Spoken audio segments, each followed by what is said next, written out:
my name is Zach Morris, and I'll be giving my presentation on the Domino's pizza crisis that happened in April of 2009. So on Easter Sunday, April 2009, two employees in a Domino's store in North Carolina videotaped themselves contaminating food items that they claimed were going to be served to employees within minutes, and they decided to upload these videos to YouTube. Within a matter of hours, they started to get picked up by different people and started to go viral. Several consumer advocate blogs caught wind of it, and from there it really started to pick up speed.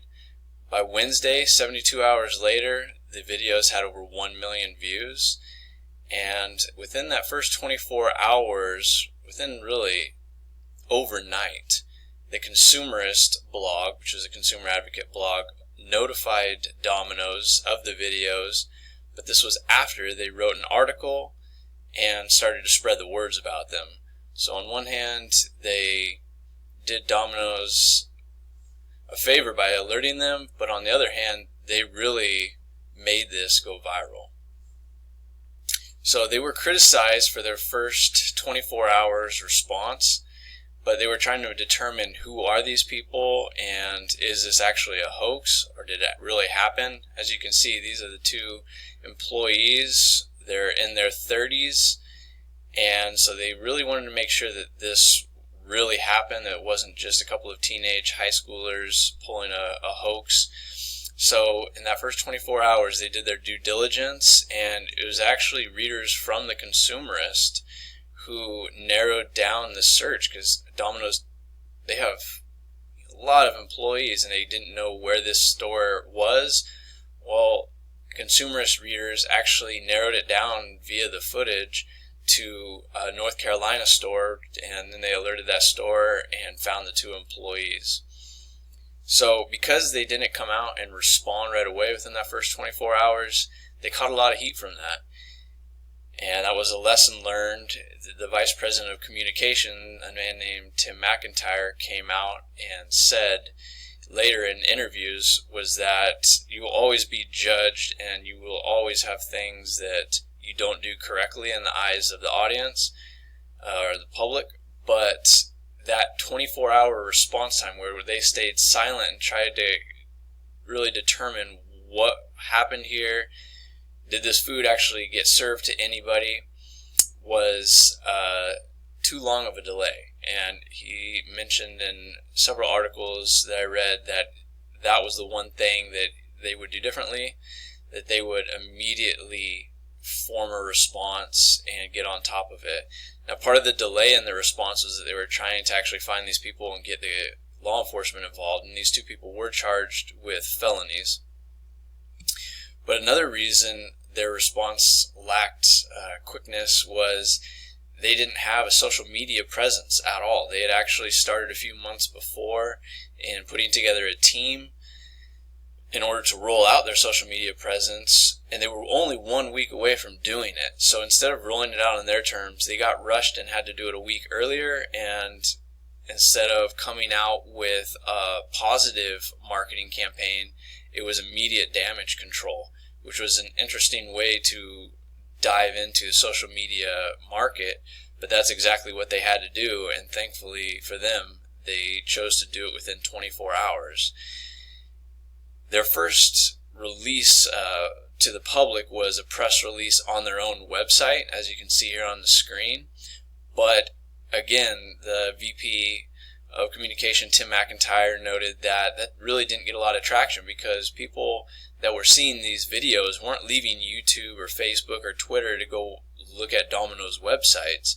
So right away, when they started seeing it trend on Twitter and seeing the numbers get up to 1 million by Wednesday morning on the views on the YouTube videos, they said we need to do something about this. So they got their president of the company to make a 2-minute video, and they submitted it on YouTube. And that, along with their rush into the social media presence on Twitter and Facebook, really saved them, because every time somebody would go and look at a video or hear about it and want to check it out, they would also see their response and see Domino's president telling them that they're aware of the situation and communicating with the public what they're doing to fix it, to discover it, and promising that this was as much done to Domino's as it was to potentially the public. Now, that food never actually ended getting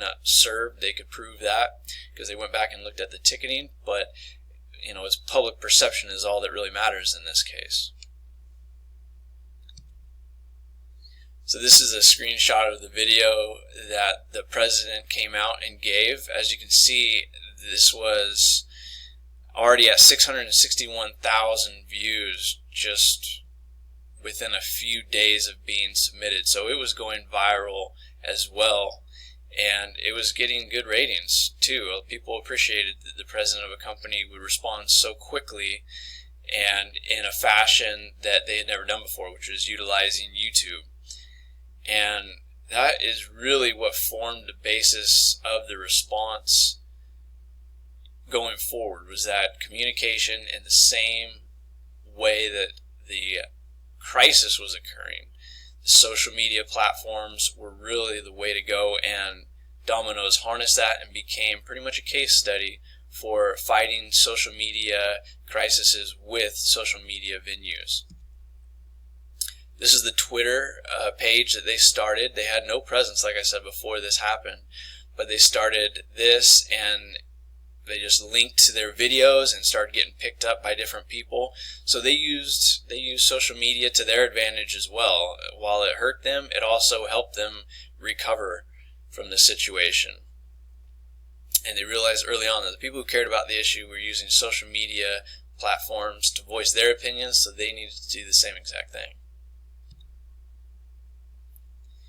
In all, they pretty much averted the crisis. They did see a dip in sales, but it was short-lived because they hopped right on this.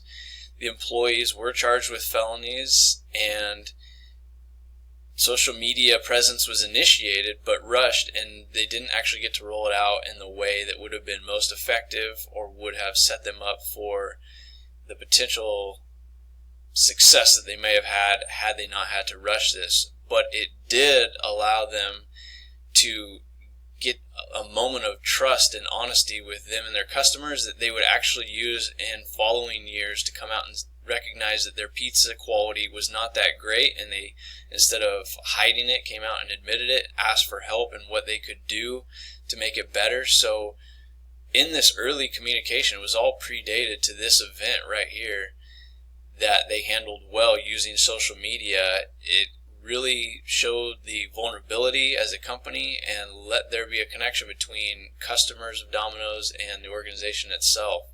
So they really spun this event to help them in the long run.